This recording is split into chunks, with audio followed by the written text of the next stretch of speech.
Hello and welcome. Today's guest is a three-time serial entrepreneur, prominent keynote speaker, former Emmy Award-winning TV news anchor, mom, and best-selling author. Interviewed and quoted by major news outlets, including the New York Times, CNN, and others, she is an expert on unconscious bias, entrepreneurship, and utilizing business communication strategies that empower, affect meaningful change, and foster diversity and inclusion. She is actively and deeply immersed in mitigating unconscious bias using scientifically validated methodologies, exploring leading-edge technologies, and undertaking new business ventures. Her current business ventures include co-founding BiasSync, a science-based technology company designed to help organizations effectively assess and manage unconscious bias in the work environment. She is also the founder and CEO of Ruiz Strategies, a certified minority-owned and woman-owned consulting firm that develops and executes transformational communication strategies for Fortune 500 companies, government agencies, and major professional services organizations around the world. Her deep entrepreneurial experience has been foundational in her quest to educate, inspire, and empower business owners. Committed to helping people and changing lives, her online mentoring program, Possibility Architect, serves female entrepreneurs determined to scale their businesses over $1 million in annual revenue with corporate and government clients. A dedicated philanthropist, advisor, and advocate. Please welcome Michele Ruiz. Welcome to the show. Thank you, Ellie. It's so great to join you here. And what an appropriate day for us to come together. Today, as we're filming, is International Women's Day, and I cannot think of a more appropriate, incredible, aligned guest to have than yourself. Oh, thank you. Thank you. Now, you have amassed quite a collection of accolades, but it hasn't always been that way. So talk to us a little bit about your journey. Yes. So, I live today a very purpose-driven life. And so much of what I am involved in, what I, focus on accomplishing and achieving, for others, it's really around my desire to really live intentionally and with purpose. So, my journey, my goodness, when that story comes out, there'll be stories, first of all, around how, when I grew up, I had very challenging circumstances when I grew up. I was raised by a single parent who, didn't have a college education herself. Unfortunately, we had a very unstable financially situation, being evicted, without food, lights being turned off, all this kind of stuff. And so and there was some other, traumatic experiences. And so I grew into my early adulthood becoming very self-reliant. I had to be. I really had no choice. And I know, Ellie, your story, you understand the lessons and the value of becoming self-reliant. And so that really kind of led me, or I should say, propelled me into my early profession, which, as you mentioned, was in television news. I was a news anchor and a reporter here in Los Angeles for the Tribune Company, KTLA, and then after that for NBC. And then when I decided to leave and start a business, it was because I was focused on starting a business that had impact for Latinos in the United States. That was my first company. It was a media company in the how-to aspirational space. And I had kind of gotten to that point, in my professional, my television professional career, where I was really questioning what I really wanted to do moving forward. And part of what prompted me to do that self-reflection is because sadly, I lost a son, and that really reoriented my perspective on what was important in life and what was not important in life. And that really changed so much about how I think about things, and what I value and what I feel isn't so important any longer. And so when I decided to leave broadcasting and start my first company, which was, as I mentioned, a media company for Latinos in the how-to aspirational space, that was my first. I knew nothing about running a business or entrepreneurship, but I raised $1 million in seed capital over a lunch without a business plan or anything, just talking through the story of this vision that I saw. And so I say to people, I became an entrepreneur because I raised money too easily. But it worked. So here, fast forward, now, as you mentioned, I have several companies, and currently it is my science-based HR technology company focused on measuring, assessing, and ultimately disrupting the impact of unconscious bias in organizations. And, here in 2022, there's a lot of interest and focus on that, not just race and gender, but focus on that as it pertains to members of the LGBTQIA plus community and others. And then I have my consulting company, and so here I am now at this stage in my life where I'm really about impact, and all the good things that I want and have wanted have materialized and will continue to materialize. But I worry less about that and focus more on being very intentional about how I lead my life and spend my time and who I spend it with. Amazing. So in your journey, how did leaning into this passion for impact, particularly impact focusing on the biases that are the unconscious biases that exist, what was the genesis of that? Well, it's interesting. Forming my company BiasInc was I was challenged to come up with a solution to be a disruptor in the marketplace. So what happened was one of my co-founders, who's been a business mentor of mine for many years, called me up one day and said, I've been looking to, purchase some kind of diversity and inclusion training, and everything I see online is just terrible. He said, some stuff about this. Go out and let's figure out a disruptor to this space and bring something better to the marketplace. Now, if you knew my co-founder, who's a very successful tech entrepreneur, I think BiasInc is probably his 13th or 14th company that he initially seeded and got up off the ground. He knows a fair amount about disrupting markets. So long story short, drawing on my journalism background, I really started to research what the solutions were out in the marketplace and why objectives still weren't being met as it pertains to more diversity, inclusion, and equity, even though the concept has been around since the civil rights era, and it's just continued to evolve since then. Started obviously with racial equity and then evolved to gender equity.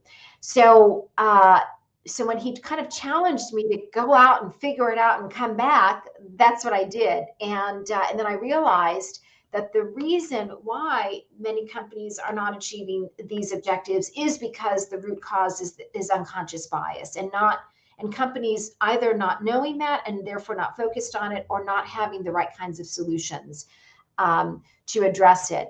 So that really started the journey for me to focus on addressing and disrupting the impact of unconscious bias. And I say that, when we talk about helping to mitigate the impact in workplaces, we're really talking about mitigating the negative impact for typically, underrepresented groups, minorities, women, by the way, people who are disabled, people who are members of the LGBTQIA plus community, and other what we would call categories.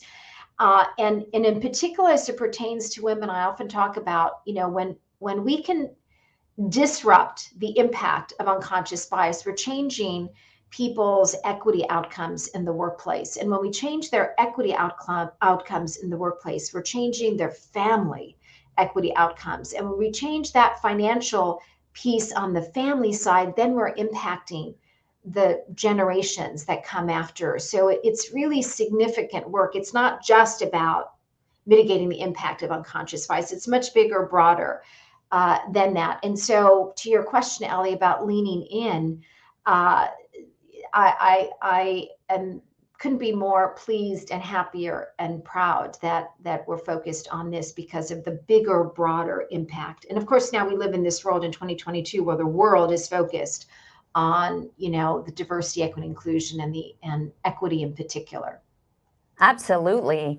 I mean, your work couldn't be more timely. It couldn't be more significant. And to your point, the ripple effect, right? The Yes. ripple effect, not only in this generation with the families and the communities, but to your point, intergenerationally and really impacting that family wealth, the family perspectives, the family lifestyles that get passed down from generation to generation. So really, really important work. What biases? Yeah, I'm just going to add, remember that question.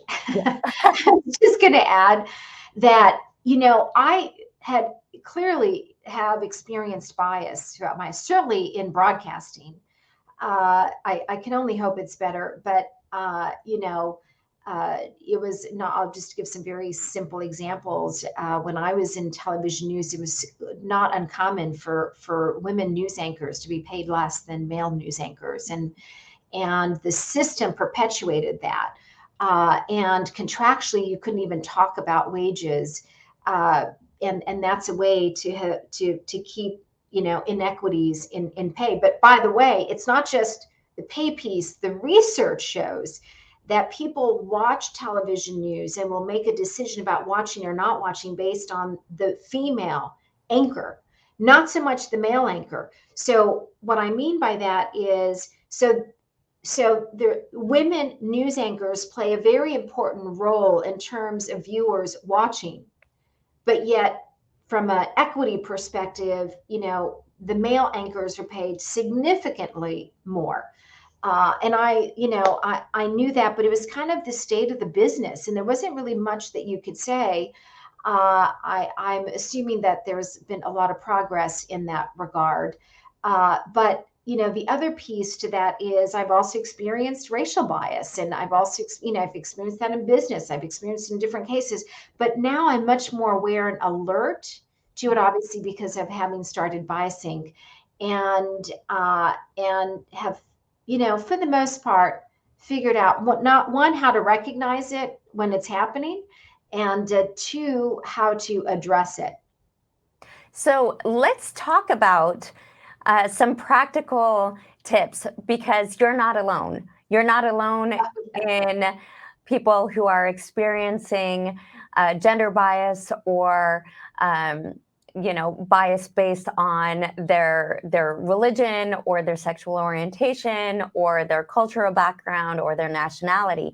So let's talk about some ways that people can recognize, some ways that people can navigate, and also some ways that people can really find their voice and step into asking for what they need or reporting or that type of thing.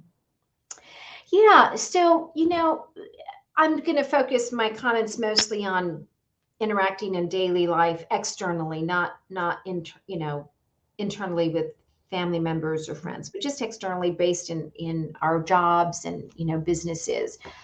The research is ample about both racial bias and gender bias as it pertains to, for example, women are, generally speaking, not given as many opportunities as men. Now, there are myriad of reasons for that, and some of them are well-intentioned, but unfortunately missing the mark. I'll give you an example. It is not uncommon to have both a male and a female employee who are being considered for a major client-facing project, right? Let's just say it's a large consulting company or whatever the case is.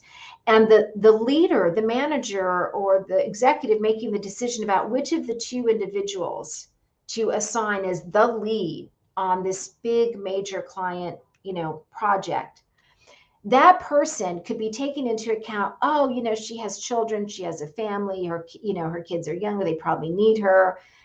Joe can just hop on a plane and go anytime. They think they're doing her a favor, so they send Joe and they assign him this big client facing project. So here's what happens down the road when it comes time to evaluate her. Let's just call her Mary, for her performance review, compensation, etc. On paper, she looks worse than he does, but it's because she wasn't given the opportunities.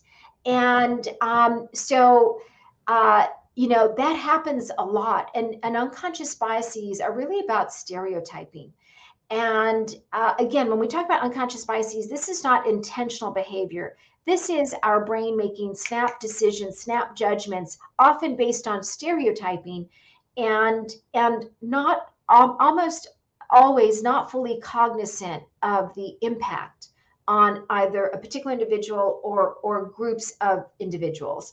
So, that's an example of where women should feel like they can either be very directive in their requests, as in there may be in the performance review, or they've just been hired and they'd like to say, hey, I really want to just make sure that, we are really focused on inclusivity and equity. And I want to make sure that as, these key opportunities or projects come up, that I'm evaluated, and considered for them. In other words, we put the request out there. We let the people who are making the decision know that we really want them. That would be, as an example, a suggestion. There are, what's known as microaggressions, micro-invalidations, micro-insults that happen. Microaggressions are things such as, what would you know about that? You're Latina, and in other words, like making assumptions, and that would be a microaggression. These are these tiny little things that sting people. They're not these overt, obnoxious behaviors. Again, that's explicit behavior. They're these small little stings, but they add up. Microinvalidation would be something like, we're in a meeting and, let's just say there were, 8 people in the room. I was the only woman or one of the few women. And, the guys were speaking over me, which, by the way, happens a lot in terms of what we view about how people treat women and men in the workplace. Women are constantly spoken over by men. And so let's just say that happened and I was quiet during the meeting, but after the meeting, I went to my manager or supervisor and I said, hey, I just wanted to bring to your attention that I felt that during the meeting, every time I wanted to contribute, I was spoken over. And since you were leading the meeting, I wanted to bring it to your attention so that maybe we can figure out a way for that not to happen. And then microvalidation is, oh, Michele, you're just taking it too seriously. Or, oh, no one meant anything by that. In other words, invalidating my experience, right? So we can bring these kinds of situations, up. There's so many, Ellie. I could write a book. we can write a book because I know you're into just about navigating life and all the different biases that come up. There's recency bias. There's all kinds of things that that can come up, but it's really about speaking up when we feel like we've experienced something that just doesn't feel right. By the way, more often than not, people don't mean it. It's either a lack of awareness, and so I often, not often that it happens to me often, but when I do notice it, I will assume that they didn't realize it. And so I will just say, oh, you probably didn't realize this, but this is how I experienced that meeting or that conversation or this situation, or, when you said that, like that. So, or maybe you didn't, maybe I just wanted you to know how it landed. So you kind of, you're not like, you did this or you did that, or, you're kind of just opening up the possibility that they didn't realize or didn't understand, but at the same time expressing, your observation and making a request when appropriate. So, yeah, I think that's really powerful, because so many times if you're in a situation where repeatedly you aren't seen, or repeatedly you aren't heard, or you're repeatedly invalidated, to your point earlier, or you're repeatedly spoken over, or when you go to say something, you're dismissed. So for so many people who are experiencing this again and again and again, oftentimes they feel like, well, what's the point in speaking up? What's the point in bringing it to their attention? Because yet again, I'm going to be dismissed or unseen or unheard or invalidated. And so I think that's a really important point that you just brought up. And I think that's really powerful languaging that we are equipping the audience to be able to use. I mean, I think to your point of really assuming that they didn't realize, and assuming that it is an unconscious bias. And so to be able to frame it that way is not threatening. Right. Now, I say that with a caveat in that, again, the science and the research shows this. Women typically, we're relationship people, right? We value relationships statistically more so than men. Not that men don't value relationships, but we're very relationship driven. We ponder and think and stew over a dynamic that happened in a conversation or an engagement, where men can kind of like, woo, and then off they go. It doesn't even like register, right? So consequently, when we're engaging with individuals, we can often want to be too soft, too polite, because we are concerned about how we might be perceived. And there is legitimate basis for that, by the way. So I say to you, yes, I do recommend that you assume the positive, that they didn't mean it, or unless it was so overt or the behavior is so obnoxious. But there are times when a very, very direct, straightforward communication is important. And sometimes we, as women, we can become too concerned about people's perception of us, and then we are less direct, but we don't get to a resolution, right?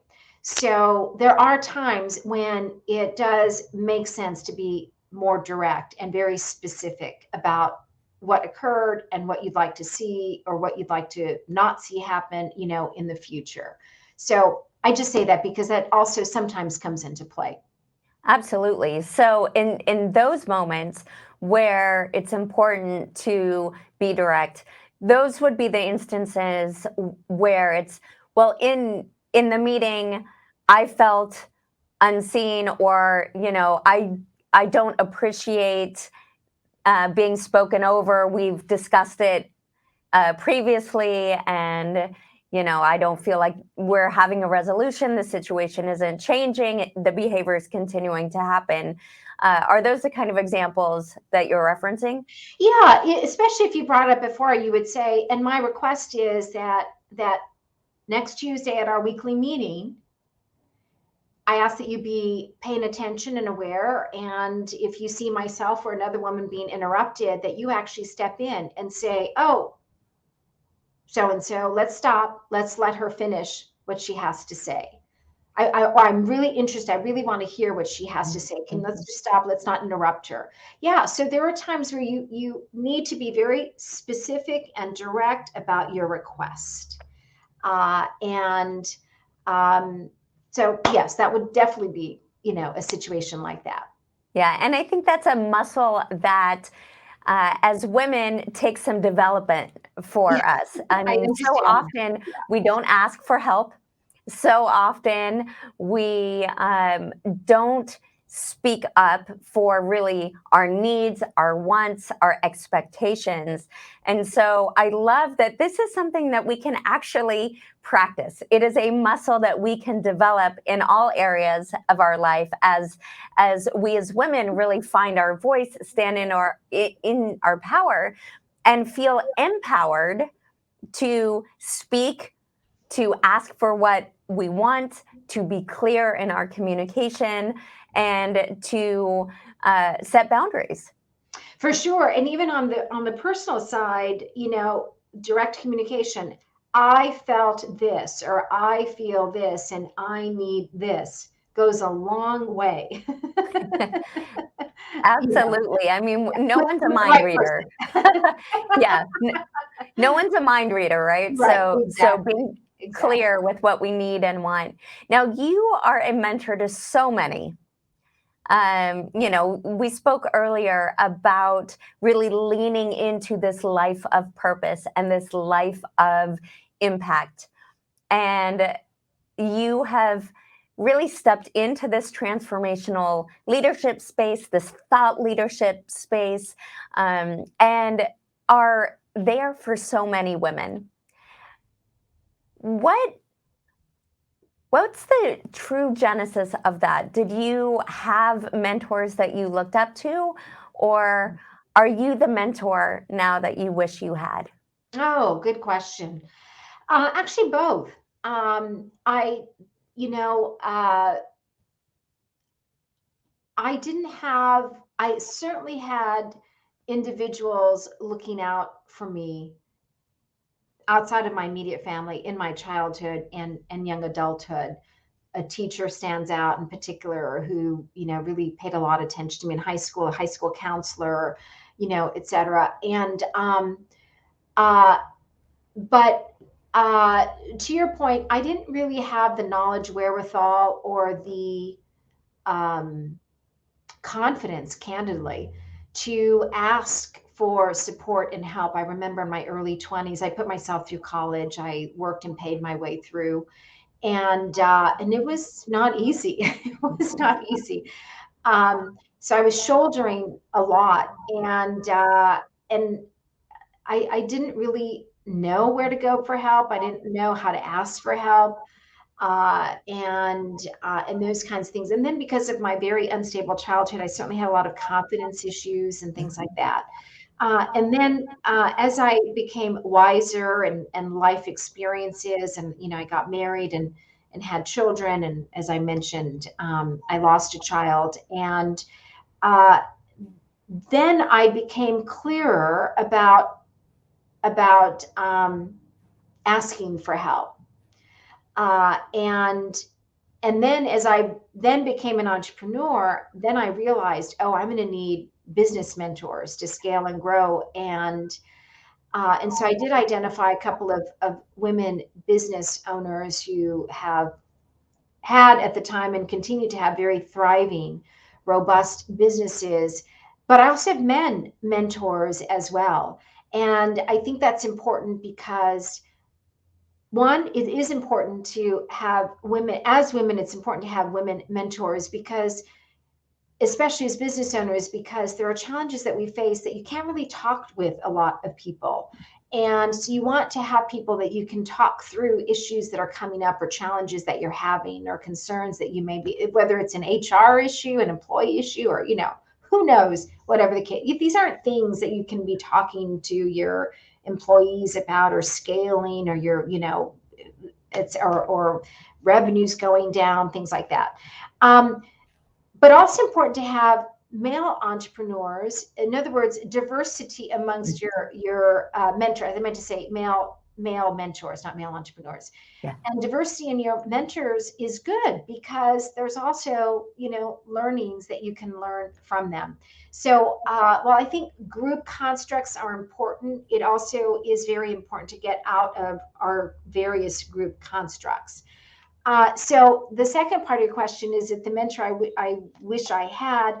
Yeah, I think so too. I've had so many experiences in my life that have really impacted me. And I have a lot to share.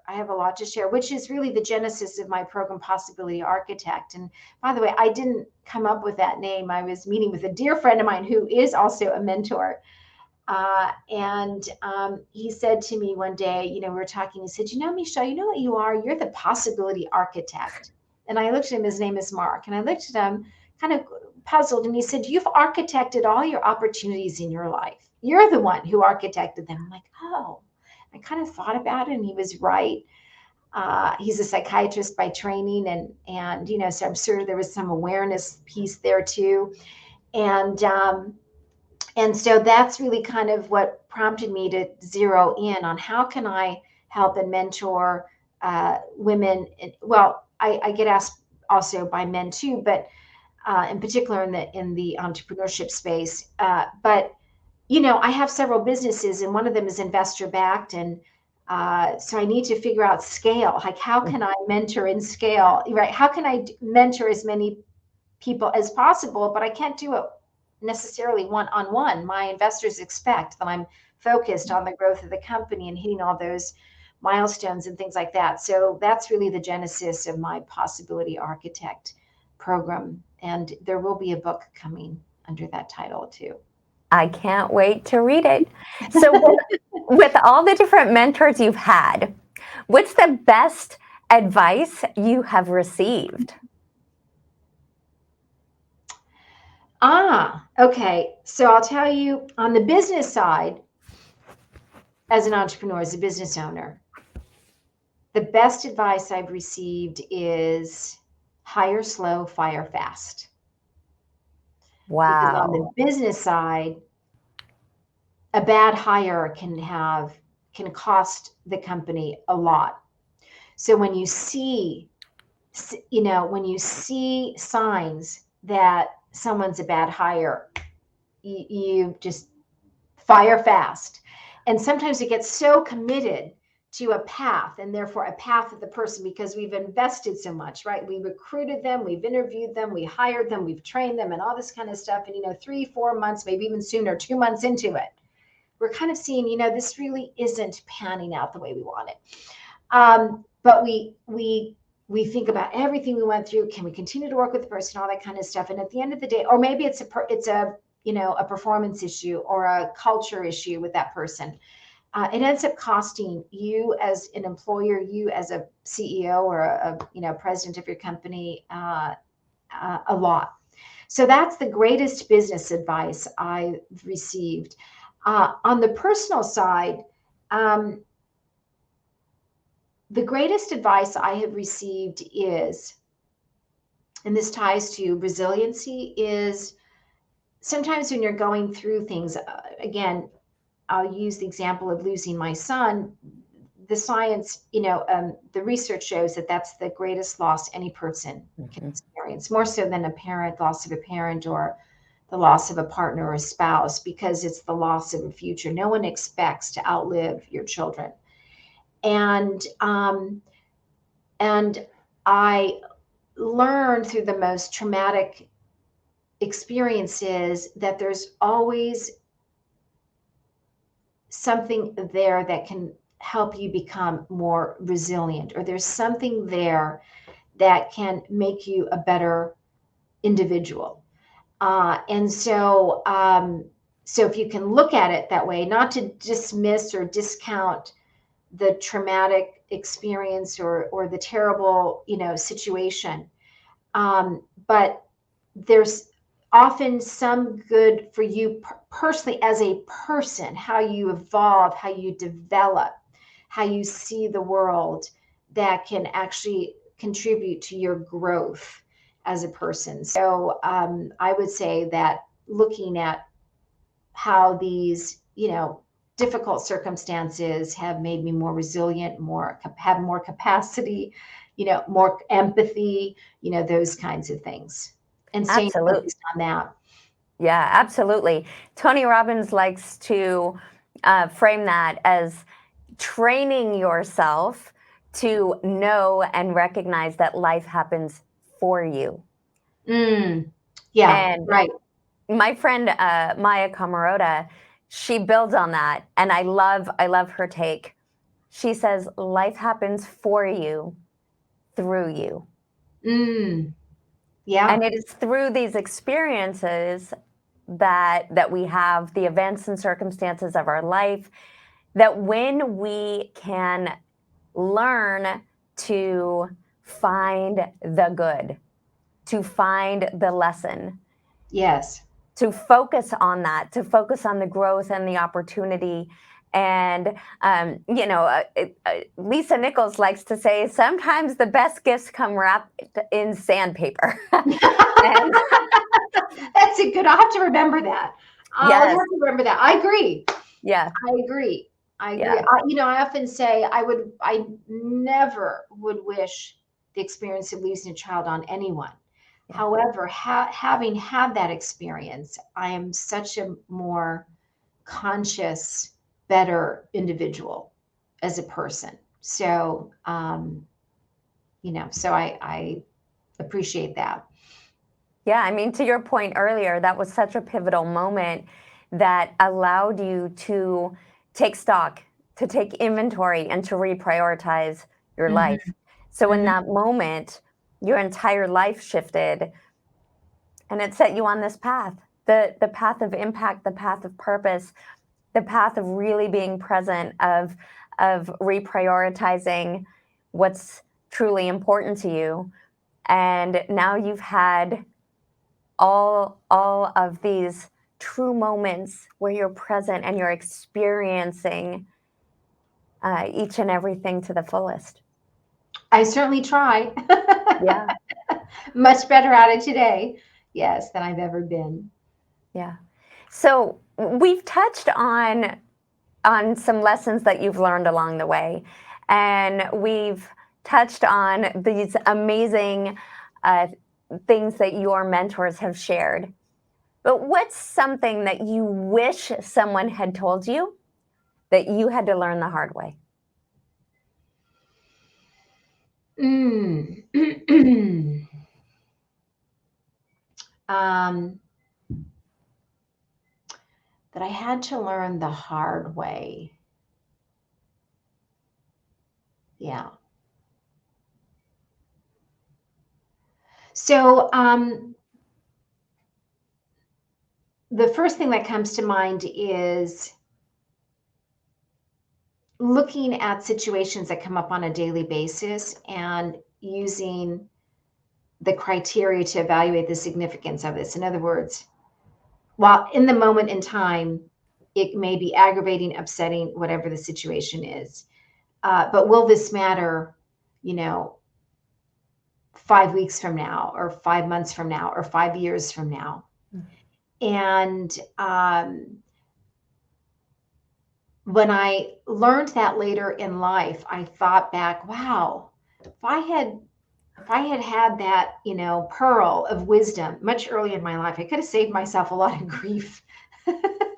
Absolutely. A lot of griefs, internal, upsetness,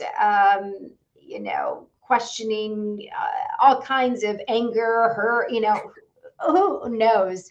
Because by putting it in that perspective and knowing that it's just a temporary situation, but in life, it won't really, you're not going to look back and go, oh, like that's going to be a pivotal moment as you look back on the time period. Then that really just frames how you can move through your days and your life and kind of try and put things in perspective. So important. And I think now, with really powerful, I'm going to redo that part. And I think now, especially after the last 2 years, after so many of the twists and turns that we've experienced of what's currently going on in the world, I think that's a really powerful pearl of wisdom that you are sharing with the audience. To stop. Is this going to matter? Is this going to matter in a month? Is this going to matter in a year? Is this going to matter in 5 years? To reframe, to keep things in perspective. There are real issues going on in the world right now. And so to be able to stop, and even when it feels like the walls are caving in, even when it feels like things are really chaotic, thank you for sharing that. Stop, ask yourself these questions, keep it in perspective. Really, really powerful. So thank Oh, you for yes, sharing that. yes, for sure. And you're right. The world is so upside down right now that it makes even more sense to be able to be mindful in that regard. Mhm. So, what trends are you seeing in the space? I mean, there was unconscious bias, for forever, and here we are with the Me Too movement, and then George Floyd, and then COVID, and with COVID, people having to work from home, and now compounding being everything to everyone, and now they're working from home and their spouse is working from home and they're not getting that FaceTime in front of their boss, and the kids are running around in the back, and all the things. So given all of that, what trends are you seeing in the space? Well, so interesting that we're having this conversation at this moment in time, Yes. because as a tech entrepreneur, I'm getting ready to raise another round of capital. And so I'm literally have been immersed in the last few days in our story and trends and, those kinds of things. So it's so front of center in my mind right now. Well, what I can tell you is that the world is focused on diversity, equity, and inclusion. And I would say today in 2022, and I would say that there's also more focus on the inclusion and equity piece, Mhm. not just diversity, right? So we evolved from diversity, and diversity is about numbers. Are there diversity in the numbers? Do we, X percentage of our employees are A, and then B, and C, and D, and E, and F, whatever. But the real challenge becomes you can have diversity but not have inclusion. You can have by the numbers a diverse workforce, but employees do not feel included, or certain groups of employees don't feel included, or that it's an inclusive environment. Equity is a different piece. Obviously, when we think equity, we're always thinking compensation equity, but there's other kinds of equity, equity and opportunities, and other stages.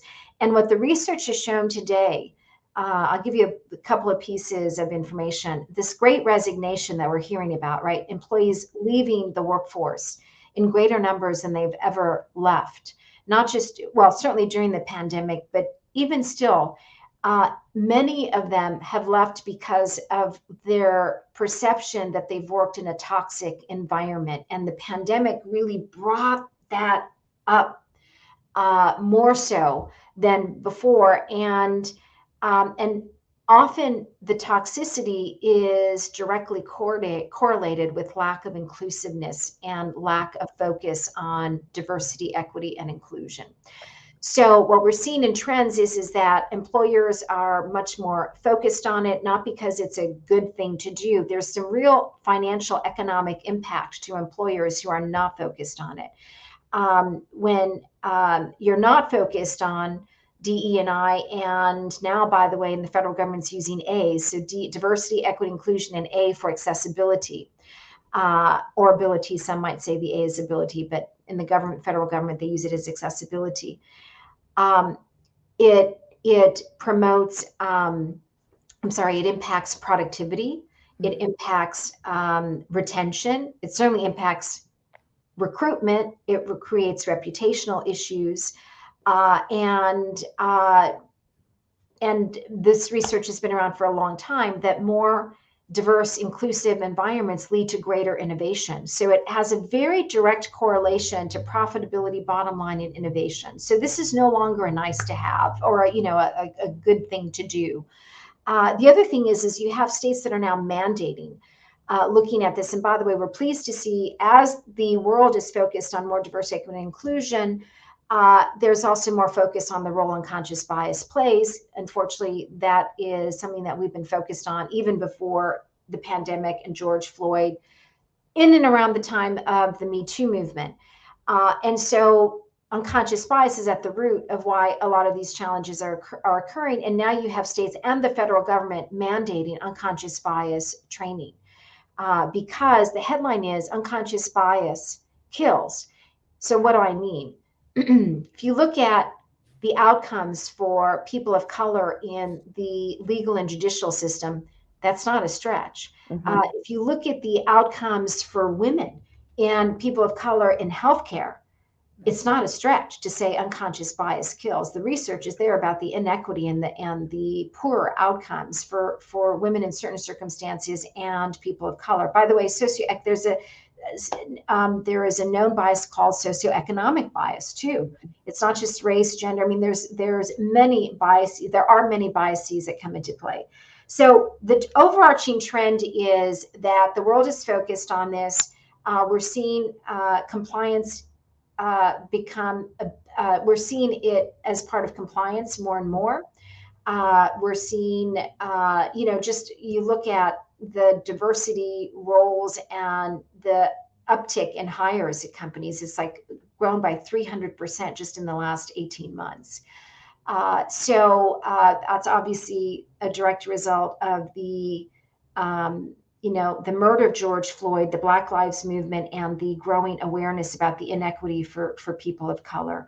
And, in those instances, we think Black people, because obviously George Floyd was Black and Black Lives Matter is focused on Black individuals. But we cannot forget that these movements that can be attributed to African Americans or Blacks, as an example, can positively impact other minority groups, Hispanics and others. So that in and of itself is a good thing. With respect to the gender inequities, certainly the Me Too movement brought a lot of attention to that. And I know boards of directors are more and more growing. More and more boards of directors are focusing on that as a risk factor with their when they look at company performance and want to make sure that they don't have legal risks as it pertains to gender inequity. And it's not just paying compensation. Absolutely. So beyond the requirements now for diversity and inclusivity training, for sensitivity training, what are some other effective strategies that you're seeing to really change the dialogue and to actually move the needle? Well, I would put forth BioSync and our behavior change approach is moving the needle. When we looked at the marketplace, remember, I go back to how we kind of started the conversation about really looking at the marketplace and creating a market disruptor. One of the things that we identified was that the old way of doing things just wasn't moving the needle, and that we really needed a behavior change approach. And so we're rooted in science and research and what we know about behavior changes and how to influence behavior changes. And it's a combination of things. It's not just education as in trainings and things like that. The research shows that trainings alone do not move the needle. There is a place for trainings, and I'm not saying that trainings aren't valuable, but to rely simply on trainings is not enough to move the needle. So I would say we have that way. I love this. Behavior, science-based and evidence-based approach, and focused on behavior change, which is not just a one-off situation. There's a series of things that needs to occur, both on the individual level for employees, but also on the broader level as companies look at their policies, practices, and procedures.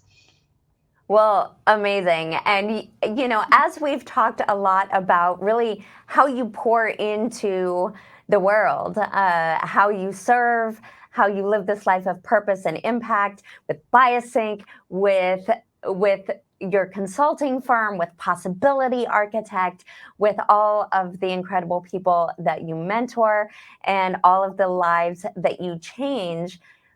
What do you do to fill your cup so that you can go forth and serve at the level that you do? My secret weapon is sleep. That first and foremost. I used to be one of those individuals because I would, and still is, my life is very high throttle. I operate in two states, full throttle or catatonic. And catatonic because I've been at full throttle too long, and then boom, I hit the wall, and I got to like, whew, take 2 or 2.5 days to kind of just re-energize. But sleep in the bigger context of self-care. And I know, I used to be able to operate on 4 or 5 hours of sleep a night pretty consistently. Not the case anymore. Doesn't mean that I can't wake up if I've only had 4 or 5 hours, but what it means is I'm much more aware of how it impacts me, my cognitive abilities, my mood, my interactions with people. And so I really focus on sleep, and that just allows me to show up more intentionally and the way I want to show up in the world and be focused on all those things. And then the other piece is really, I continue down this mindfulness journey, and I do a lot of study in mindfulness and more work along those lines. So that's kind of what fills my cup. I love that. Mindfulness and sleep. 100%. Yes. Absolutely. So let's imagine, as we start to wind down, that it is the end of your life best lived. You're coming towards the end of your journey here on this earth, and you have left it all on the table. You have served at the highest level. You have been fully present. You have done all the things you came here to do. What do you want them to say about you when you're gone? So there is a quote that I landed on some years ago, which I think sums up my perspective on that. And that is, when you were born, you were crying and people around you were smiling. Live your life so that when you die, you're smiling and people around you are crying. That's it. Yes, yes, yes, yes. Amazing. And so it is. And so it is. And Exactly. so it is. So how can people connect with you? How can they find out more about Bias Sync? How can they find out more about Possibility Architect and the other programs and services that you offer? Oh, thank you. So I'm very findable online, Michele Ruiz with 1L.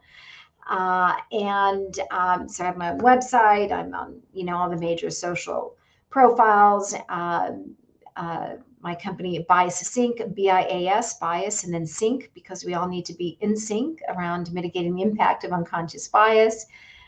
My consulting company, Ruiz Strategies, and I think Possibility Architect is, by the way, we're launching the full program over these next couple of months. So at the moment, you can find some high level information on my personal website under my name, but soon we'll have a Possibility Architect website as well. So amazing. So if somebody wants to be part of Possibility Architect, they still have time to reach out, go to your website, learn more about it. Yeah, and they're all of those are ways, they're ways, prompts to how to communicate with me and send me a message. And so amazing. Yeah, I think I have 8 sources of ways people are, between LinkedIn and Twitter and all these other ways. There are myriad of ways that people can reach out to me. So. And for everyone in the audience, do reach out. As you can see, Michele is exceptional. So reach out to her, learn more about Possibility Architect, learn more about navigating unconscious bias. It's so important, and it's something that we can all do our part to mitigate.